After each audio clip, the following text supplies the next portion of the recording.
अर्थ education centre में आपका स्वागत है। आज हम लोग पढ़ेंगे एस.के. झा सर की साइंस की फिजिक्स का चैप्टर 11 पदार्थ के समान गुण के बारे में, जनरल प्रॉपर्टी ऑफ मैटर। तो यदि इस चैनल पर आप लोग पहली बार विजिट किए हैं तो चैनल को सब्सक्राइब करके बेल आइकन को दबाना ना भूलें।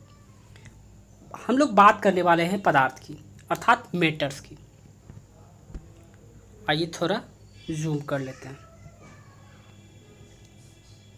अब बात करेंगे पदार्थ की, मैटर्स की। वह वस्तु जो स्थान घेरता है, जिसमें द्रव्यमान होता है, जिसका अनुभव हम अपनी ज्ञान इंद्रियों से कर सकते हैं, उसे ही हम लोग पदार्थ कहते हैं। ये जनरल लैंग्वेज में मैटर्स का डिफिनीशन है। अब बात की जाए इसके उदाहरण, लोहा, हवा, दूध, पानी, लकड़ी, ये सभी पदार्थ के उदाहरण हैं। अब पदार्थ की जो होती हैं मुख्य रूप से तीन अवस्थाएं होती हैं। पदार्थ की जो होती है मुख्य रूप से अगर बात की जाए तो तीन अवस्था होती है, ठोस, द्रव और गैस। अगर अभी ज्ञात की बात की जाए कि पदार्थ की कितनी अवस्थाएं होती है, तो पदार्थ की टोटल 5 अवस्था होती है। पदार्थ की चौथी अवस्था जो होती है वो प्लाज्मा होती है, और पदार्थ की 5वीं अवस्था जो होती है बोस-आइंस्टीन। तो हम सबसे पहले बात करेंगे पदार्थ की 3 अवस्थाओं के बारे में, सॉलिड स्टेट ठोस अवस्था, लिक्विड स्टेट द्रव अवस्था और गैस स्टेट अर्थात गैसीय अवस्था के बारे में। तो एक एक करके हम लोग डील करते हैं। अब ठोस, गैस और द्रव में कुछ समान गुण होते हैं जो बढ़ते क्रम में आपको दर्शाया गया है। अगर बात की जाए गतिज ऊर्जा की, तो गतिज ऊर्जा जो होती है गैस में सर्वाधिक होगी, उसके बाद द्रव में, उसके बाद ठोस में सबसे कम। अगर गतिज ऊर्जा की बात की जाए कि निम्नलिखित में से किस में गतिज ऊर्जा सर्वाधिक होगी, तो वह है गैस में, और सबसे कम की बात की जाए तो वो ठोस में होती है।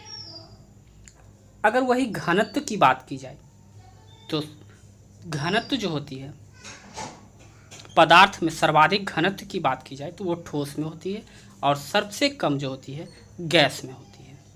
वहीं अगर बात की जाए अंतर आणविक आकर्षण बल जो है वो सर्वाधिक ठोस में होती है, ठोस अवस्था में होगी, और सबसे कम जो होगी वो गैस अवस्था में होती है। फिर से एक बार रिकॉल कर लेते हैं। गतिज ऊर्जा की बात की जाए तो जिसमें जो होती है गतिज ऊर्जा सर्वाधिक गैस में होगी, और सबसे कम जो होती है ठोस में होती है। वही अगर घनत्व की बात की जाए तो ठोस में सर्वाधिक और गैस सबसे कम होगी। वहीं आणविक आकर्षण बल की बात की जाए तो ठोस में सर्वाधिक होगी और गैस में सबसे कम होगी। अंतर आणविक स्थान, अंतर आणविक स्थान जो होती है गैस में सर्वाधिक और ठोस में सबसे कम होगी। प्रत्यास्था की बात की जाए तो ठोस में सर्वाधिक और गैस में सबसे कम होगी। संसंजक बल ठोस में सर्वाधिक और गैस में सबसे कम होगी। विसरण की बात की जाए तो सबसे ज़्यादा विसरण क्या होती है, गैस में होगी। विसरण जो होगा गैस में सर्वाधिक होगा और ठोस में सबसे कम होगा। अवस्था परिवर्तन के दौरान तापमान नहीं बदलता है। याद रखिएगा आप नोट में कि अवस्था परिवर्तन के दौरान टेम्परेचर जो होता है पदार्थ की नहीं बदलती है। ठोस, द्रव, गैस के अलावा पदार्थ की 2 अवस्थाएं होती है जिससे हम लोग पहले चर्चा कर चुके हैं, जिसमें पदार्थ की चौथी अवस्था जो होती है प्लाज्मा होती है, और 5वीं अवस्था जो होती है पदार्थ की बोस-आइंस्टीन कंडेंसेट होती है, पदार्थ की 5वीं अवस्था। अब बात करते हैं हम लोग सबसे पहले प्लाज्मा अवस्था की बात करेंगे। यह पदार्थ की चौथी अवस्था होती है। प्लाज्मा अवस्था की अगर बात की जाए तो इसका टेम्परेचर जो होता है 20,000 सेंटीग्रेड तक हो सकती है। पदार्थ की चौथी अवस्था जो होती है प्लाज्मा होती है, जिसका अगर टेम्परेचर की बात की जाए तो 20,000 सेंटीग्रेड तक हो सकता है। प्लाज्मा अवस्था एक आयनिक अवस्था है।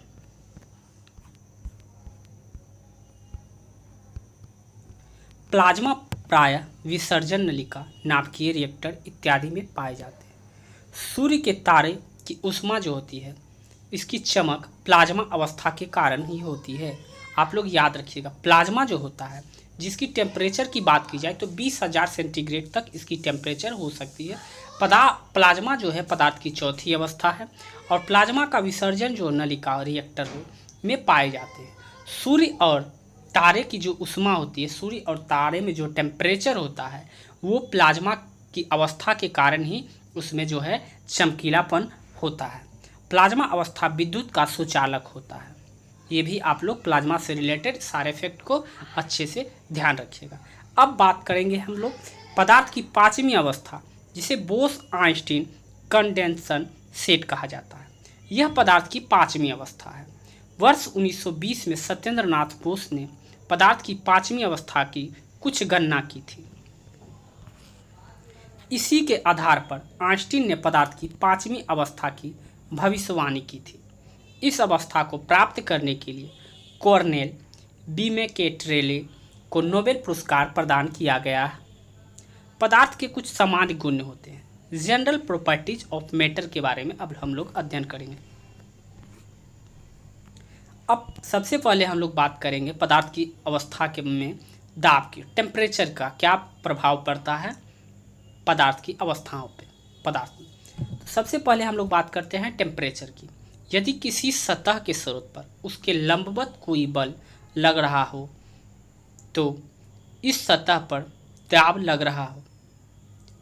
यदि किसी सतह के स्रोत पर उसके लंबवत कोई बल लग रहा हो तो सतह पर दाब लग रहा है।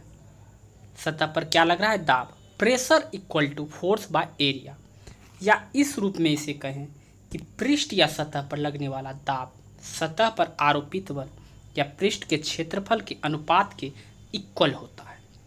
पृष्ठ के सतह पर जो लगने वाला बल जो होगा, दाब होगा, उस सतह पर आरोपित बल के पृष्ठ क्षेत्रफल के अनुपात के बराबर होता है। अतः एकांक क्षेत्रफल पर कार्यरत बल दाब कहलाता है। अब बात करें प्रणोद। प्रति इकाई क्षेत्रफल पर दाब कहलाता है। प्रति इकाई क्षेत्रफल दाब कहलाता है। प्रणोद की प्रति इकाई क्षेत्रफल जो होता है वही दाब कहलाता है। P equal to F by A. P जहाँ दाब हुआ और F का मतलब होता है पृष्ठ के लंबवत बल की बात की जाए, और A जो है पृष्ठ के क्षेत्रफल की बात की जाए। प्रणोद बाय क्षेत्रफल अर्थात थ्रस्ट बाय एरिया। अब इसमें कुछ फैक्ट भी जानते हैं। पृष्ठ का क्षेत्रफल यदि बढ़ जाए, पृष्ठ का क्षेत्रफल अगर बढ़ जाए तो दाब घट जाता है। ये याद रखिएगा। पृष्ठ का क्षेत्रफल अगर बढ़ जाए तो दाब घट जाएगा, और पृष्ठ के लंबवत बल अगर बढ़ जाए तो पृष्ठ का क्षेत्रफल भी बढ़ जाएगा। दाब की एसआई मात्रक की बात की जाए तो न्यूटन मीटर स्क्वायर या पास्कल होता है। ये एग्ज़ाम में बहुत पूछा गया है। एनटीपीसी हो चाहे बीपीएससी के एग्ज़ाम में भी इस तरह के सवाल पूछ लिए जाते हैं एसआई मात्रक से, तो आप लोग ध्यान रखिएगा। दाब का जो एसआई मात्रक होता है न्यूटन मीटर स्क्वायर या पास्कल होता है। और दाब की अगर बीमा की बात की जाए तो mL/T2 बाय एल स्क्वायर। इसको हम लिख सकते हैं mL इन्वर्स T2, जो दाब का बीमा होती है। अब बार की बात की जाए। बार तथा मिली बार ऋतु विज्ञान के वायुमंडल के दाब को प्रायः बार अथवा मिली बार से प्रदर्शित करते हैं। बार वैज्ञानिक के अनुसार विज्ञान में वायुमंडल के दाब को, जो प्रेशर और वायुमंडलीय टेम्परेचर को प्रायः बार अथवा मिली बार से प्रदर्शित करते हैं। एक बार बराबर होता है 10 के पावर न्यूटन मीटर स्क्वायर। अगर एक बार बराबर होता है न्यूटन मीटर स्क्वायर में अगर दिया रहेगा तो वो 10 के पावर 5 न्यूटन मीटर स्क्वायर होगा। या अगर पास्कल में बात की जाए तो 10 के पावर 5 पास्कल होता है एक बार इक्वल टू। अगर वही एक मिली बार की बात की जाए तो 10 स्क्वायर न्यूटन मीटर स्क्वायर होता है, या 10 स्क्वायर पास्कल होता है। 10 के पावर 2 पास्कल होता है। दाब अर्थात प्रेशर एक अदिश राशि है। ये भी याद रखिएगा कि दाब जो है एक अदिश राशि है। क्या है? एक अदिश राशि है। उड़ते विमान के अंदर दाब बाहर की अपेक्षा अधिक होता है। ठीक है, उड़ते वायु विमान जो होता है, जब आकाश में विमान उड़ता है तो उसका टेम्परेचर जो होगा बाहरी दाबमान के मुकाबले ज़्यादा होता है। अब दर्वों के दाब के बारे में हम लोग पढ़ेंगे। प्रति इकाई क्षेत्रफल पर लगने वाला बल को दर्व के दाब कहते हैं। चूँकि दर्व के अणु सभी दिशाओं में समान रूप से गति करते हैं, अतः किसी बिंदु पर दर्व का दाब भी सभी दिशाओं में समान रूप से लगता है। अब एक फिगर दिख रहा है। दर्व के अंदर किसी बिंदु पर दर्व का दाब की गणना का सूत्र, यहाँ मोटी दीवार है और यहाँ पतली दीवार है। यहाँ लो टेम्परेचर है और नीचा में सबसे हाई टेम्परेचर है। दर्व के अंदर किसी बिंदु पर दर्व दाब की गणना सूत्र, दाब बराबर PGH। जहाँ H की बात की जाए तो दर्व की सतह उस बिंदु की गहराई की बात की जाए। H की जो बात किया जा रहा है वो है उस सतह की बिंदु की गहराई, और P/D जो दर्व का घनत्व है, और G का मतलब होता है गुरुत्वीय त्वरण। अतः स्पष्ट है कि दर्व का दाब दर्व के घनत्व के सतह से गहराई तथा गुरुत्वीय त्वरण पर निर्भर करता है। दर्व का दाब जो होता है दर्व के घनत्व, दर्व का जो दाब होगा, दर्व के घनत्व सतह के गहराई तथा गुरुत्वीय त्वरण पर निर्भर करता है। ये आप लोग याद रखिए। परंतु अगर दर्व का दाब की बात की जाए, वो है दर्व का घनत्व की बात की जाए। दर्व के दाब जो है दर्व के घनत्व और सतह की गहराई तथा गुरुत्वीय त्वरण पर निर्भर करता है।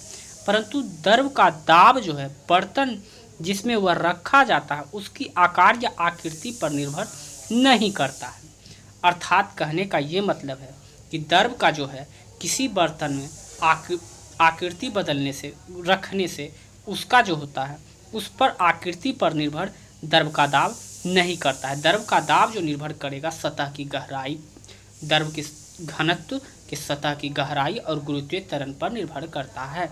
यदि दर्व स्वतंत्र तल पर लगने वाला बल वायुमंडलीय दाब को भी सम्मिलित कर लिया जाए तो क्या होगा? यदि कह रहा है यदि दर्व का स्वतंत्र तल है, लगने वाला जो बल होगा वायुमंडलीय दाब के सम्मिलित कर लिया जाए तो दर्व का कुल बल दाब बराबर होगा, दर्व का कुल दाब इक्वल टू होता है वायुमंडलीय दाब प्लस PGH। नोट, तरल वे पदार्थ है जिसमें वहनीयता अर्थात फ्लो का गुण होता है। ये बर्तन का आकार धारण करने की क्षमता रखते हैं। इस तरह द्रव एवं गैस दोनों लिक्विड अवस्था में होते हैं, अर्थात गैस तरल है।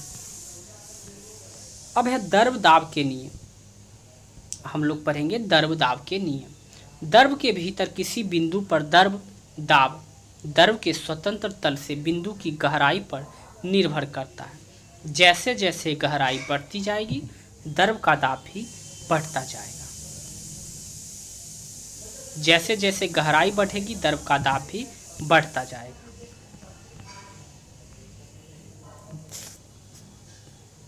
दाब की अगर बात की जाए तो सबसे ज़्यादा गहराई जैसे जैसे बढ़ेगी वैसे वैसे द्रव का दाब जो होता है क्या होता है, बढ़ता जाएगा। ए में सबसे कम दाब होगा, उसके बाद बी में, और सर्वाधिक दाब की बात की जाए तो सी में।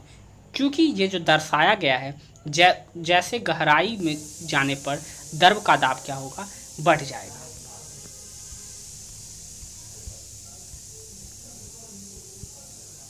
एक ही गहराई पर द्रव का दाब चारों ओर समान होता है।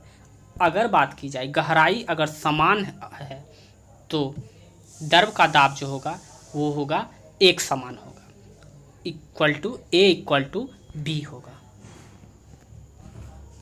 किसी द्रव में एक ही क्षैतिज तल में स्थित सभी बिंदुओं का दाब समान होता है। द्रव पात्र में द्रव सिर्फ उसकी ऊर्ध्वाधर गहराई यानी अर्थात हाइट पर निर्भर करता है, ना कि नली के आकार या चौड़ाई पर, चाहे बर्तन कितना भी चौड़ा हो। अगर ए यहाँ है और बी यहाँ है, तो यहाँ का जो प्रेशर होगा, यहाँ का जो प्रेशर होगा, दोनों इक्वल होगा। अर्थात क्षैतिज एक तल पर अगर हो तो दाब इक्वल होता है, चाहे वह कितना ही चौड़ा क्यों ना हो। समान गहराई पर द्रव का दाब द्रव के घनत्व पर निर्भर करता है, अर्थात अधिक घनत्व वाले द्रव का दाब अधिक होगा। अब हम लोग बात करने वाले हैं पास्कल नियम के बारे में, पास्कल्स लॉ के बारे में। पास्कल नियम आप लोग में से बहुत सारे लोग जानते भी होंगे। आइए थोड़ा इसको डिटेल्स में हम लोग समझते हैं। यदि गुरुत्वीय प्रभाव शून्य माना जाए, यदि गुरुत्व जो होता है, गुरुत्वाकर्षण जो है, उसका मान को अगर शून्य माना जाए तो संतुलन की अवस्था में द्रव के भीतर प्रत्येक बिंदु पर दाब क्या हो जाएगा, एक समान हो जाएगा। गुरुत्व बल के अप्रभावित मानने पर गहराई के साथ द्रव दाब बढ़ जाता है, परंतु समान गहराई पर द्रव का दाब भी समान होता है। ये आप लोग को पहले ही ऊपर में हम लोग बता चुके हैं। किसी बर्तन में बंद द्रव के किसी भाग पर आरोपित बल द्रव के सभी दिशाओं को समान मात्रा में वितरित कर दिए जाते हैं। अर्थात कहने का मतलब है कोई बंद बर्तन में द्रव रखा हुआ है, उस पर जो आरोपित बल होगा द्रव द्वारा सभी दिशाओं में होगा, वो एक समान वितरित किया जाएगा। ना कि अब कोई बर्तन है, इसमें जल भरा हुआ, तो इसका दबाव यहाँ भी उतना ही होगा, यहाँ भी उतना ही होगा। ये नहीं कि या इस तरफ ज़्यादा होगा, इस तरफ कम होगा, एक समान होगा। बर्तन के आकार द्रव दाब को प्रभावित नहीं करता है। और पहले ही हम बता चुके हैं, बर्तन का जो आकार होता है द्रव के दाब को प्रभावित नहीं करता है। इसके घनत्व और गुरुत्वीय त्वरण उसके दाब को प्रभावित करता है। पास्कल के नियम के आधार पर अगर बात की जाए तो कोई द्रव चलित यंत्र, बनाए गए hydraulic pressure, hydraulic lift, hydraulic brake, ये सभी जो है वो है पास्कल के। जैसे एग्जाम्पल के रूप में साइकिल का ब्रेक लगना, ये भी क्या है, एक पास्कल नियम के उदाहरण है। Hydraulic press, hydraulic lift, hydraulic brake. अब ये मशीनें पास्कल के दो मूलभूत गुणों पर निर्भर करता है। अब वो गुण क्या है वो समझते हैं हम लोग। द्रव लगभग असंपीड्य होता है, अर्थात दाब देकर उनके आयतन को घटाया या बढ़ाया नहीं जा सकता है। द्रव लगभग जो क्या है, असंपीड्य होते हैं, अर्थात दाब देकर उसके आयतन को घटाया या बढ़ाया नहीं जा सकता है। किसी भी दाब के अधीन वे किसी भी भाग में पहुंच सकते हैं। हाइड्रोलिक की बात की जाए, मशीन द्वारा कम बल लगाकर अधिक कार्य किया जाता है। अब दाब पर आधारित कुछ उदाहरण हम लोग देख लेते हैं। जैसे मोथरा, कुंद, चाकू से किसी वस्तु को काटने में कठिनाई का अनुभव होता है, क्योंकि धार कम होने पर उपयुक्त दाब पैदा करने के लिए अधिक बल लगाना पड़ता है।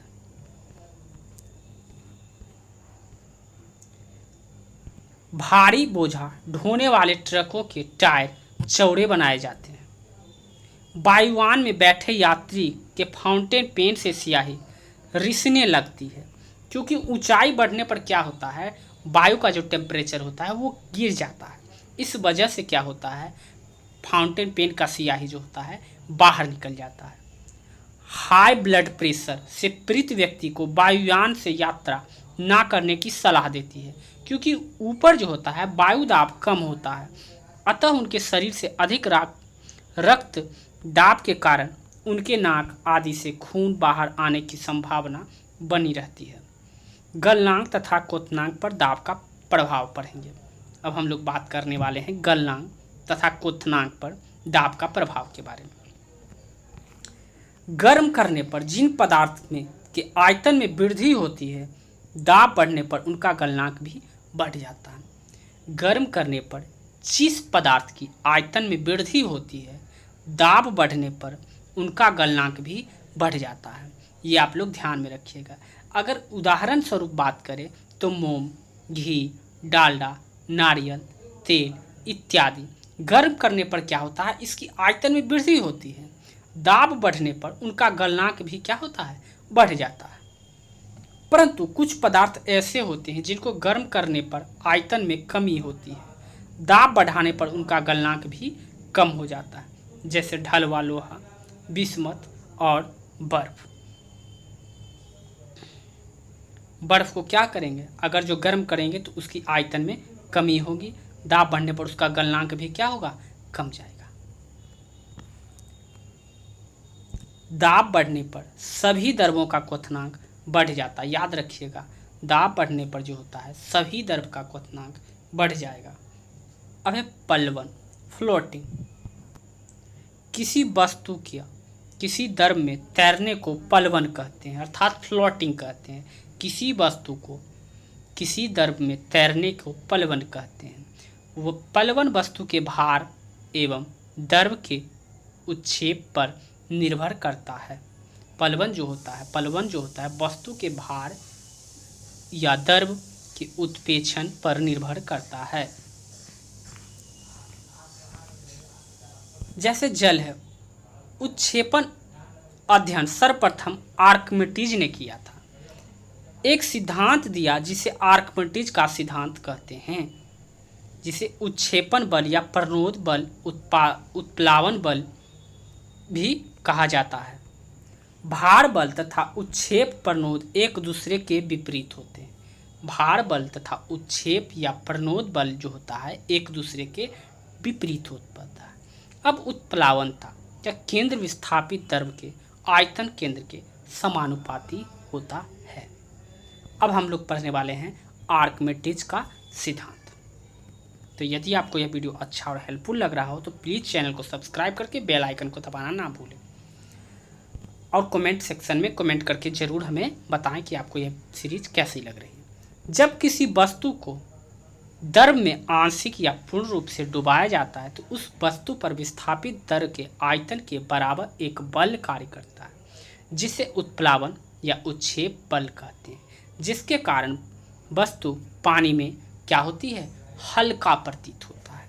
जब किसी वस्तु को हम लोग आंशिक या पूर्ण रूप से उसको डुबाते हैं तो क्या होता है, उसमें द्रव के आयतन के क्या होता है, बराबर हो जाता है। इसे ही हम लोग उत्प्लावन बल कहते हैं।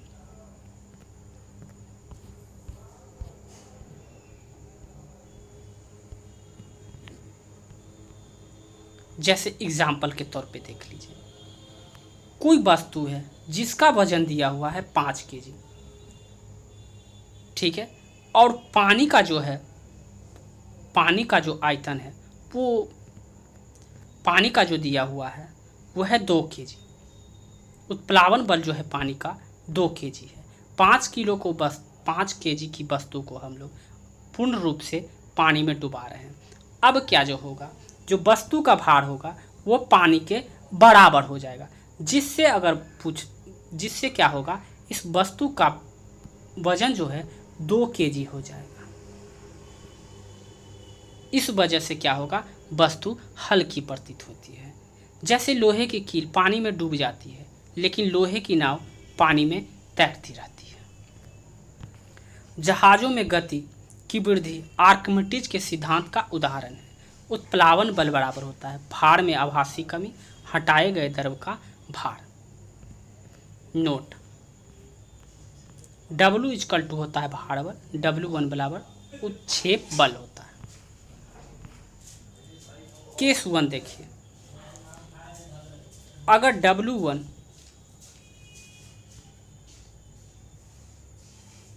उत्क्षेपण बल जो होगा अधिक होगा, उत्क्षेपण बल अधिक होगा तो वस्तु तैरेगी। उत्क्षेपण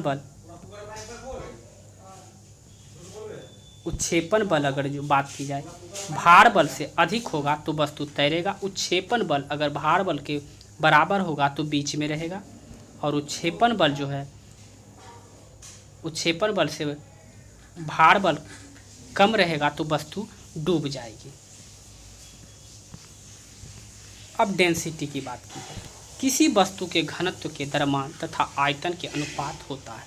जैसे अगर डेंसिटी की बात की जाए तो होता है m/v, अर्थात द्रव्यमान बाय आयतन। घनत्व इक्वल टू होता है द्रव्यमान बाय आयतन। अगर घनत्व की एसआई मात्रा की बात की जाए तो kg/m³ होता है या kg/m³ होता है। घनत्व की अगर बीमा की जाए, डेंसिटी की अगर बीमा की जाए तो ml³ होता है। जो तैरता है जिसमें डूबेगा उसका घनत्व कम होगा, जो जिसमें तैरेगा जो डूबेगा उसका घनत्व अधिक होगा। कुछ महत्वपूर्ण उदाहरण उसके तथ्य दिए हुए हैं। तैरते हुए मनुष्य का घनत्व कम होता है पानी की अपेक्षा। बर्फ का घनत्व कम होता है पानी की अपेक्षा, इस वजह से बर्फ जो होता है पानी पर तैरती रहती है। मक्खन का घनत्व कम होता है दूध की अपेक्षा, इस वजह से मक्खन ऊपर रहता है और दूध नीचे रहता है। बादल का घनत्व कम होता है जिसकी वजह से वायुमंडल में वो तैरते रहता है। लाइफ जैकेट का सिद्धांत यह व्यक्ति को तैरने की अवस्था में रखने के लिए उसके आयतन में वृद्धि कर देती है।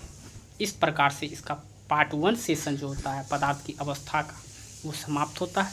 तो यदि आपको यह वीडियो अच्छा और हेल्पफुल लगा हो तो चैनल को सब्सक्राइब करके बेल आइकन को दबाना ना भूलें। तो मिलते हैं हम लोग नेक्स्ट वीडियो में, अभी के लिए बस इतना ही।